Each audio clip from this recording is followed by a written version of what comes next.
Advocates are the officers of the court. इसका मतलब है जो एडवोकेट होते हैं वो जुडिशियल ऑफिसर जैसे होते हैं कोर्ट के, मजिस्ट्रेट या फिर जजेस उनके बराबर के होते हैं, उनके सबऑर्डिनेट नहीं होते एडवोकेट।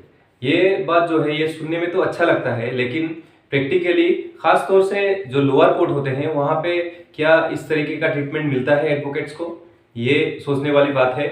अगर नहीं मिलती है इस तरीके की ट्रीटमेंट तो इसका कारण क्या है, ये भी एक सोचने वाली बात है।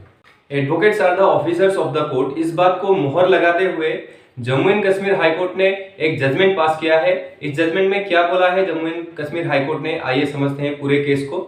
इस केस को डिस्कस करने से पहले मैं आप सबसे रिक्वेस्ट करना चाहता हूं कि मेरे इस चैनल को अभी तक आपने अगर सब्सक्राइब नहीं किया है तो काइंडली काइन इन्फॉर्मेशन लीगल नाम के इस चैनल को सब्सक्राइब जरूर कीजिएगा और इस वीडियो को अंत तक जरूर देखिएगा। आइए स्टार्टिंग से इस केस को समझते हैं। एक वाइफ जो है हस्बैंड के ऊपर केस करती है डोमेस्टिक वायलेंस एक्ट का।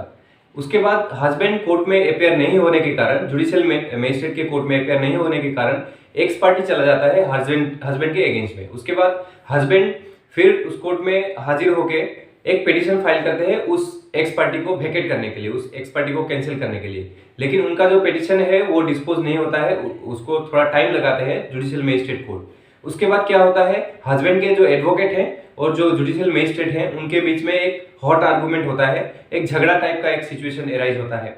उसके बाद हस्बैंड के जो एडवोकेट हैं वो सीजेएम कोर्ट में एक पिटीशन फाइल करते हैं उस केस को उस जुडिशियल मजिस्ट्रेट कोर्ट से ट्रांसफर करने के लिए, और ग्राउंड देते हैं कि उनके बीच और जो जुडिशियल मजिस्ट्रेट हैं उनके बीच एक झगड़ा हुआ है, हॉट आर्गुमेंट हुआ है, और वो जो पिटीशन है एक्स पार्टी को वेकेट करने का उसको डिस्पोज नहीं कर रहे हैं। इस तरीके का ग्राउंड देके सीजेएम कोर्ट में एक पिटीशन फाइल करते हैं।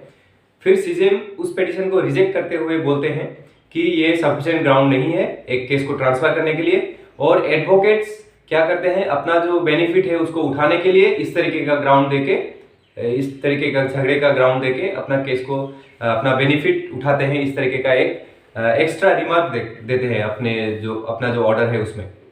तो ये जो केस है वो चला जाता है Jammu and Kashmir high court में। हस्बैंड पक्ष जो है Jammu and Kashmir high court में और एक पिटीशन फाइल करते हैं केस को ट्रांसफर करने के लिए सीजेएम के ऑर्डर के अगेंस्ट में। Jammu and Kashmir high court भी क्या करते हैं, वो जो ट्रांसफर का पिटीशन है उसको कैंसिल करते हैं, उसको रिजेक्ट करते हैं, क्योंकि जो ग्राउंड है उसको सफिशिएंट नहीं मानते हैं Jammu and Kashmir high court भी।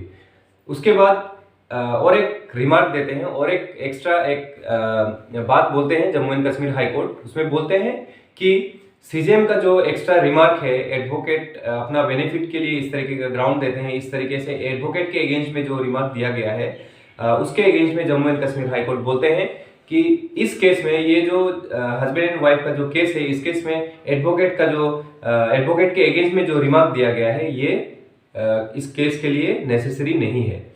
तो एडवोकेट जो होते हैं वो कोर्ट के जुडिशियल ऑफिसर्स की तरह ही होते हैं, कोर्ट के ऑफिसर्स होते हैं, और उनको भी जुडिशियल ऑफिसर को जितना उनको रेस्पेक्ट दिया जाता है उतना ही रेस्पेक्ट उनको भी मिलना चाहिए। इस तरीके का remark Jammu and Kashmir high court देते हैं और सीजेएम को फटकार लगाते हैं कि एडवोकेट के अगेंस्ट में इस तरीके का रिमार्क देना नहीं चाहिए बोल के इस तरीके का जजमेंट देते हैं। लेकिन वो जो हस्बैंड एंड वाइफ का जो केस है उसमें जीत किसी का भी हो, लेकिन एडवोकेट के फेवर में Jammu and Kashmir high court ने ये बात बोला है कि advocates are the officers of the court and they deserves same respect as being given to the judicial officer. इस केस का जो साइटेशन है वो मैंने डिस्क्रिप्शन में दे दिया है। अगर आपको पूरा जजमेंट अगर पढ़ना है तो उस डिस्क्रिप्शन में जाके उस साइटेशन को यूज करके आप पूरा जजमेंट भी पढ़ सकते हैं।